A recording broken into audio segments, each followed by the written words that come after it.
मैं इस मंच को प्रणाम करता हूं और सभी जजेस को प्रणाम करता हूं और इस ऑर्गेनाइजेशन को धन्यवाद देता हूं जिनकी वजह से हम आज यहां पे आए हैं और हमें इतना अच्छा अवसर मिला जिससे हम अपने शब्दों को आज बयां कर पाएंगे। और सबसे पहली चीज़ जो है, यहाँ जितने भी लोग हैं मैं चाहूँगा कि सभी लोग थोड़ा सा ध्यान दें, क्योंकि यहाँ एक इवेंट चल रहा है। इतने लोग दूर दूर से आए हैं अपना कुछ अच्छा देने के लिए। वो अच्छा दे रहे हैं कि नहीं दे रहे हैं वो तो बात की बात है, लेकिन पहले आप लोग थोड़ा तवज्जो दें तो ज़्यादा अच्छा लगेगा। तो सभी से ये रिक्वेस्ट है हमारी, क्योंकि यहाँ सभी लोग भैया जीतने आए हैं, क्योंकि इवेंट चल रहा है। तो इसमें मैंने क्या कहा है कि भैया यहाँ तो सभी लोग जीतने आए हैं, भैया यहाँ तो सभी लोग जीतने आए हैं, लगता है एक हम ही हैं जो यहाँ सीखने आए हैं। भैया यहाँ तो सभी लोग जीतने आए हैं, लगता है एक हम ही हैं जो यहाँ सीखने आए हैं। और भैया सभी लोग अपने दिलों को थाम के बैठिएगा, सभी लोग अपने दिलों को थाम के बैठिएगा, क्योंकि हम यहाँ सीखने के साथ ही लखनऊ के हसीन दिलों को जीतने भी आए हैं। तो अब हमें लगता है हम अपना थोड़ा परिचय दे दें आप लोगों को कि मेरा नाम तो आप लोग जान ही गए कि मेरा नाम रोहित है, रोहित चौधरी, और मैं रायबरेली के नया खेड़ा गांव से हूं और प्रोफेशन से मैं एक राइटर हूं। और राइटर इसलिए कह रहा हूं कि हिंदी में कहें लिखैया, और लिखैया में मतलब मैं कोई एक चीज़ नहीं लिखता हूं, 3 तरह की चीज़ें लिखता हूं। पहली तो जिसके लिए मैं यहाँ आया हूँ आज जो कर रहा हूँ, यानी कि पोएट हूँ, तो जाहिर सी बात है पोएट्री लिखता हूँगा। दूसरी चीज़ मैं लिरिसिस्ट हूँ, यानी गीतकार हूँ, गाने लिखता हूँ। तीसरी चीज़ मैं स्क्रिप्ट राइटर भी हूँ, जैसे डॉक्यूमेंट्री वगैरह बनती हैं उनकी स्क्रिप्ट भी लिखता हूँ। तो अपने शब्दों में मैं कहना चाहूँगा, थोड़ा भैया सभी लोग थोड़ा ध्यान दें यार, कि मैं एक शायर हूँ, अपने जज्बात बोलता हूँ। मैं शायर हूँ, अपने जज्बात बोलता हूँ, हर एक लफ्ज़ पे इसके एहसास बोलता हूँ। और ज़रा गौर से सुनिएगा मेरे शब्दों की डोर को, ज़रा गौर से सुनिएगा मेरे शब्दों की डोर को, क्योंकि मैं इश्क को खुदा और खुदा को इश्क बोलता हूँ। तो शुरू करता हूँ यूँ कि जैसे दो लोग पति पत्नी कह लो या प्रेमी प्रेमिका कह लो, कुछ भी कह लो, जब एक दूसरे से दूर होते हैं और ख़ासकर तब जब एक दूसरे से मिल नहीं पाते हैं या बात नहीं हो पाती है, तो क्या फील आता है उनको, कैसा लगता है उनको। तो उस पर मैंने क्या लिखा है, और यहाँ पे एक मेरा यानी कि एक शब्द आएगा रूह। तो रूह का मतलब तो मुझे लगता है बेसिकली सभी लोग जानते होंगे, लेकिन यहाँ पे जो मैंने लिया है उसका मतलब है यादें। आप लोग थोड़ा सा कनेक्ट करिएगा। तो सुनाना चाहूँगा कि कैसी ये ज़िंदगी है मेरी, कैसी ये ज़िंदगी है मेरी, कि वक्त है तो तू नहीं है, तू है तो वक्त नहीं है। कैसी ये ज़िंदगी है मेरी, वक्त है तो तू नहीं है, तू है तो वक्त नहीं है। दिल चाहता है कि तुझे सीने से लगा कर रखूं, दिल चाहता है कि तुझे सीने से लगा कर रखूं, पर क्या करूं, तेरी रूह तो है पर जिस्म नहीं है, तेरी रूह तो है पर जिस्म नहीं है। तो इसी पे कुछ लाइन्स हैं, जैसा कि अभी सागर जी ने कुछ लाइन सुनाई थी, तो उस पर मेरा क्या थॉट आया तो मैं बताना चाहूँगा आप लोगों को कि सागर जी ने सुनाया था, कुछ दिन मोहब्बत की फिर एहसान जता दिया।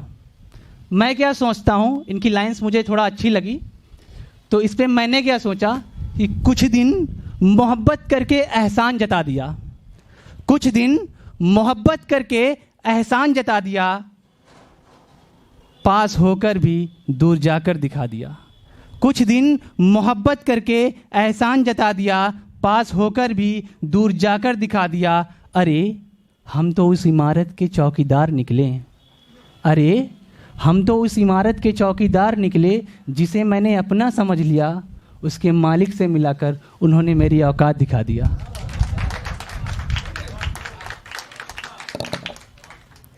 कि कुछ लाइन्स यूँ हैं कि कि हवाओं को चलने के लिए फरमान नहीं लगते, हवाओं को चलने के लिए फरमान नहीं लगते और कुछ ना करने के लिए अरमान नहीं लगते।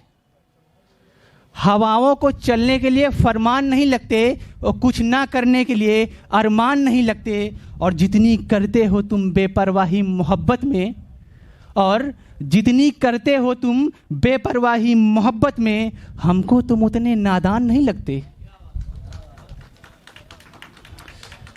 और कुछ लाइन यूं हैं कि आईना कब बनोगे मेरा, आईना कब बनोगे मेरा, खुद में दीदार कब कराओगे मेरा।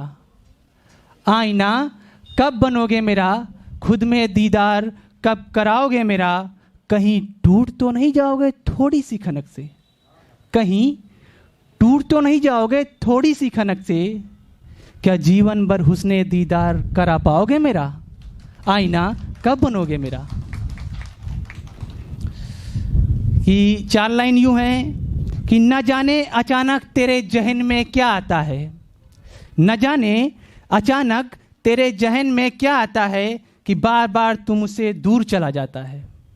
न जाने अचानक तेरे जहन में क्या आता है कि तू बार बार मुझसे दूर चला जाता है। अब तुम ही बताओ तुम और कितना गिराओगे मुझे, अब तुम ही बताओ तुम और कितना गिराओगे मुझे।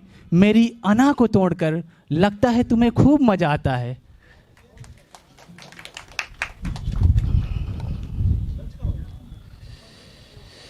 कि 4 लाइन और हैं कि गर मैं उसका हो नहीं सकता तो मिट्टी में मिला दे खुदा, गर मैं उसका हो नहीं सकता तो मिट्टी में मिला दे खुदा। लंबा सफ़र है ज़िंदगी का, तन्हा मैं चल नहीं सकता, इससे ज़्यादा मैं उससे दूर अब रह नहीं सकता। अब तो कमरे में खुशबू है जितनी, अब तो कमरे में खुशबू है जितनी, उसकी यादों की उतनी खुशबू तो कभी इतर दे नहीं सकता, उतनी खुशबू तो कभी इतर दे नहीं सकता। और कुछ लास्ट 4 एक कविता आपके सामने रखना चाहूँगा कि एक दिन क्या हुआ कि मैं YouTube चला रहा था और YouTube में मैंने एक वीडियो देख लिया। तो वीडियो में कुछ मैंने ऐसा देखा जो मुझे कुछ ज़्यादा ही फील हो गया। तो जब ज़्यादा फील हो गया तो मैंने सोचा कि क्यों ना मैं इन शब्दों को कुछ बयां करूं अपने। और वो जो तकलीफ़ है उनकी, वो जो दर्द है, मुझे लगता है इस समाज में वो कुछ ही लोगों के पास है। और सुनिएगा और चाहूँगा कि ध्यान से सुने और ज़रा फील करने की कोशिश कीजिएगा कि उनकी ज़िंदगी कैसी होती है, ठीक है ना। फील करिएगा। और वो है शब्द, थोड़ा सा पहले बता दूं कि वो क्या है। इंग्लिश में कहते हैं प्रोस्टिट्यूट, इंग्लिश में कहते हैं प्रोस्टिट्यूट और हिंदी में कहते हैं वेश्या। मैंने जब वीडियो देखा उसमें उनका एक तरह से समझ लीजिए उनका इंटरव्यू चल रहा था, वो अपना दर्द बयां कर रही थी।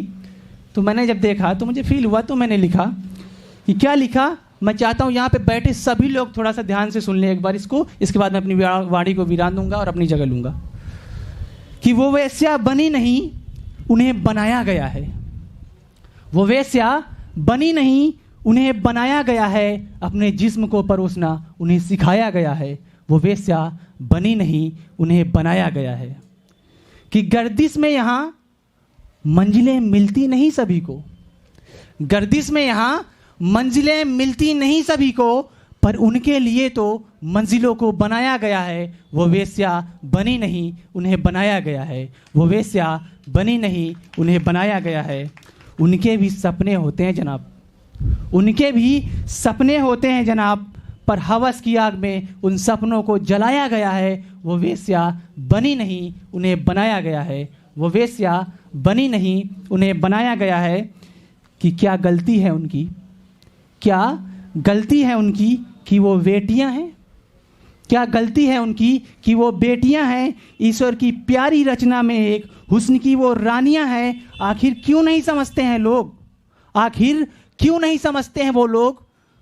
उनकी बचपन की अटखलियों को, जिनकी प्यारी प्यारी सी लाडली बेटियां हैं, जिनकी प्यारी प्यारी सी लाडली बेटियां हैं, वो तो मासूम सी कलियां थी, वो तो मासूम सी कलियां थी। उन कलियों को फिर क्यों तोड़ा गया है? वो वेश्या बनी नहीं, उन्हें बनाया गया है। वो वेश्या बनी नहीं, बनाया गया है। लास्ट लाइन है इसी कविता की, ध्यान से सुनिएगा कि त्योहारों में वो भी घर जाना चाहती हैं, त्योहारों में वो भी घर जाना चाहती हैं, होली दिवाली ईद अपनों संग मनाना चाहती हैं, भैया की कलाई को राखी से सजाना चाहती हैं। खुशियों के उन पलों को भी बिस्तरों में कुचला गया है। वो वेश्या बनी नहीं, उन्हें बनाया गया है। वो वेश्या बनी नहीं, उन्हें बनाया गया। बहुत बहुत बहुत सुंदर रोहित।